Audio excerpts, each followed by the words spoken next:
Good morning guys, তোমরা দেখতে পাচ্ছ আমি সকাল সকাল বেরিয়ে পড়েছি আজকে দাঁতপুরের উদ্দেশ্যে।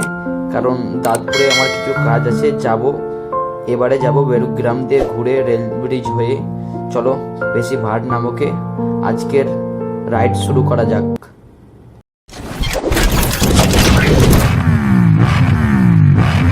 সো দেখতে দেখতে অনেকটাই চলে এসেছি। এটা দেখতে পাচ্ছ সালিমডাঙ্গা সবজি আড়তের কাছাকাছি চলে এসেছি আমরা।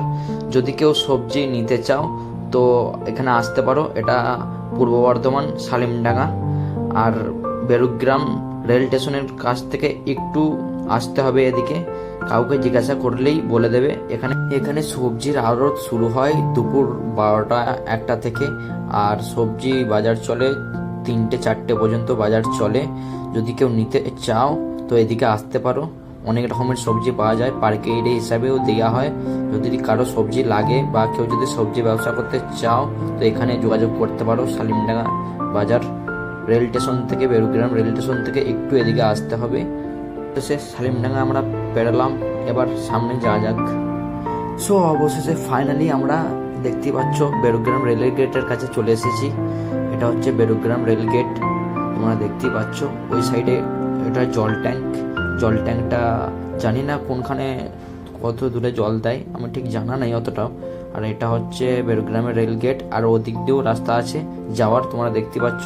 আমার বাঁ সাইডে একটা রাস্তা আসছে রেলের গেট নিচে দিয়ে, ওটা দিয়েও যাওয়া যায়।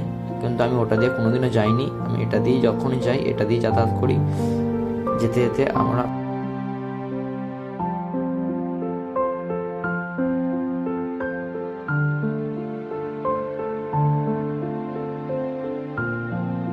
সো এখন যাচ্ছি আমরা রেল গেটের পাশ দিয়ে। দেখতেই পাচ্ছ এই রাস্তাটা খুবই খারাপ, আমার গাড়ি চালাতে খুবই অসুবিধা হচ্ছে, তবুও ধীরে সুস্থে চালাচ্ছি। তোমরা দেখতে পাচ্ছ মানে খুবই অসুবিধা হচ্ছে, রাস্তাটা খুবই খারাপ। আর রেল গেটের পাশ দিয়ে রাস্তা তো, আর এই রাস্তাটি দিয়েই আম মানুষ যায়, কারণ এর ছাড়া আর কোনো রাস্তা নেই যতদূর আমার জানা। এই রাস্তাটাই আছে। চলো আগে যাওয়া যাক, এর থেকেও হয়তো কত খারাপ রাস্তা আছে, চলো দেখা যাক। এখন আমাকে এটা দিয়ে গাড়ি তুলতে হবে, বুঝতে পারছি না কি হবে, কোনোদিনও এই রাস্তা দিয়ে আসিনি। যাই হোক দেখাই যাক, চেষ্টা করছি যাওয়ার। তবুও গাড়িটা এদিক ওদিক করছে, পড়ে যাওয়ার সম্ভাবনা হতে পারে, জানি না কি হবে। সো ফাইনালি উঠে পড়েছি, দেখতেই পাচ্ছ। কারণ এটা দিয়ে রাস্তা খুবই খারাপ। আশা করি তোমরা বুঝতে পারছো যে কি করে গাড়ি নিয়ে যাচ্ছি আমি। চলো ওই ধারে দেখতে পাচ্ছ তোমরা দাঁতপুরে ব্রিজ, যে রেল ব্রিজটা আছে ওই ব্রিজটা দেখতেই পাচ্ছ। চলো বন্ধুরা, আজকের ভিডিও এতটুকু পর্যন্তই। নেক্সট কোনো রাইডে তোমাদের সাথে দেখা হচ্ছে। আর হ্যাঁ, দাঁতপুরের রেল ব্রিজের যে ভিডিওটা আছে এটা আমি পরের ভিডিওতে দিয়ে দেবো। और अगर तुम लोग नए हो तो सब्सक्राइब करो, वो जो लाल वाला बटन है उस पर फूट फेंक के मारो या फिर मोमबत्ती, मुझे नहीं पता, बस क्लिक हो जाना चाहिए।